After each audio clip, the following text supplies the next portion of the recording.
राजस्थान के रेगिस्तान में वो एक जगह है ना, कुलधरा, सुना होगा। पूरा गांव सदियों से वीरान। हाँ, कुलधरा बड़ा अजीब सा एहसास होता है वहां पे। कहते हैं कोई 200 साल पहले की बात है, एक ही रात में पता नहीं कैसे 83 पालीवाल ब्राह्मण परिवार वहां से चले गए, गायब ही हो गए समझो। बिल्कुल। और आज तक वो जगह वैसी है, वीरान। ASI मतलब अपना आर्कियोलॉजिकल सर्वे ऑफ इंडिया, जी उसने कुछ खुदाई वगैरह भी की थी वहां पर। हाँ, पर रिपोर्ट्स का कुछ पता नहीं, कहते हैं सील कर दी या कुछ, और शाम के बाद तो वहां कोई रुक भी नहीं सकता, नियम है। यही सब बातें इसे इतना रहस्यमयी बनाती हैं। तो आज हम इसी कुलधरा के बारे में थोड़ी गहराई से बात करते हैं, देखते हैं क्या निकलता है। हाँ बिल्कुल, हमारे पास जो भी है, मतलब इतिहास के कुछ पन्ने, कहानियां जो वहाँ लोग सुनाते हैं, ASI से जुड़ी जो थोड़ी बहुत जानकारी है या नहीं है, और कुछ मीडिया रिपोर्ट्स। सही। तो इन सबको मिला के देखते हैं कि तस्वीर क्या बनती है, कुलधरा का सच क्या है। अच्छा, तो शुरू कहाँ से करें? पालीवाल ब्राह्मणों से। कौन थे ये लोग? हाँ, वही से शुरू करते हैं। देखो, पालीवाल ब्राह्मणों ने कुलधरा को बसाया था करीब 1291 के आसपास। ये लोग बड़े समझदार और हुनरमंद माने जाते थे अपने वक्त के। हुनरमंद? किस तरह के हुनर? खास तौर पर पानी को लेकर। हाँ, सोचो, रेगिस्तान में पानी सहेजना कितना मुश्किल काम है। सहेजना। उनकी तकनीकें, मतलब बारिश का पानी कैसे जमा करना है, जमीन के नीचे पानी की सुरंगें बनाना, घर भी ऐसे बनाते थे कि ठंडे रहें। कमाल का था सब।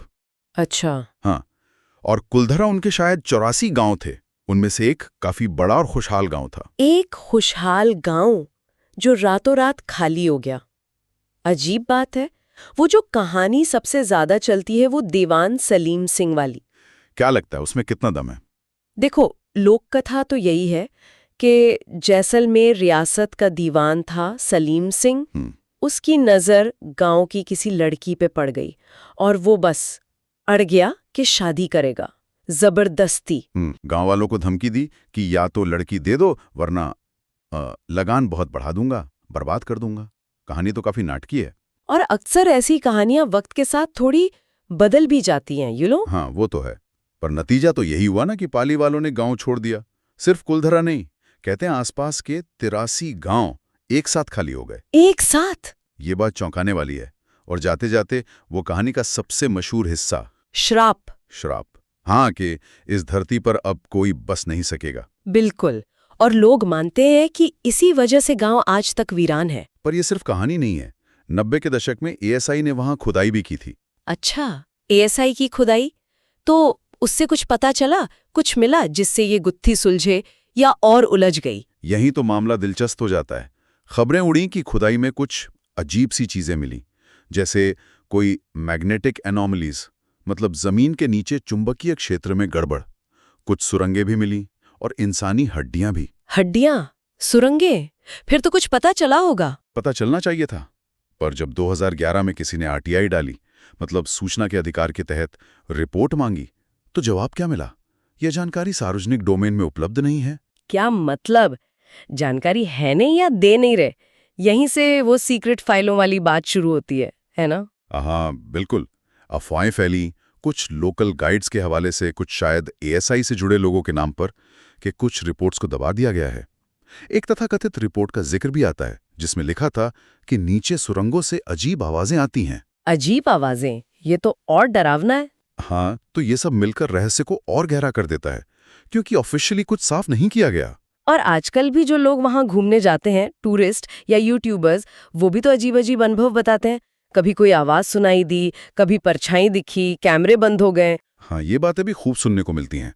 और सरकार ने जो रात में रुकने पर पाबंदी लगा रखी है, वो भी बेवजह नहीं होगी शायद। वो 2013 में कोई डॉक्यूमेंट्री टीम रुकी थी शायद रात में, क्या हुआ था उनके साथ? हाँ, एक किस्सा है। कहते हैं कि टीम ने परमिशन लेकर रात में रुकने की कोशिश की थी, पर उनके किसी सदस्य की हालत अचानक बिगड़ रही, दिमागी तौर पर। इतनी कि उन्हें रात में ही वहां से भागना पड़ा। बाप रे! तो ये नियम और लोगों के ये अनुभव दोनों मिलकर कुलधरा के उस रहस्य को, या कहें कि एक तरह के डर को जिंदा रखते हैं। तो आखिर वजह क्या हो सकती है? इतनी सारी बातें, सलीम सिंह, श्राप, ASI की छुपी हुई रिपोर्टें या अजीब अनुभव, क्या लगता है? देखो, थ्योरीज तो कई हैं। कुछ लोग इसे ज्योग्राफिकल मानते हैं, मतलब भूगर्भीय कारण, जैसे वो मैग्नेटिक गड़बड़ियां। कुछ का मानना है कि शायद कोई बड़ा नरसंहार हुआ हो वहां, जिसके सबूत मिटा दिए गए हों। नरसंहार? हाँ, ये भी एक थ्योरी है। एक और एंगल यह है कि शायद दीवान का जुल्म और भारी लगान ही असली वजह थी। लोग परेशान होकर चले गए।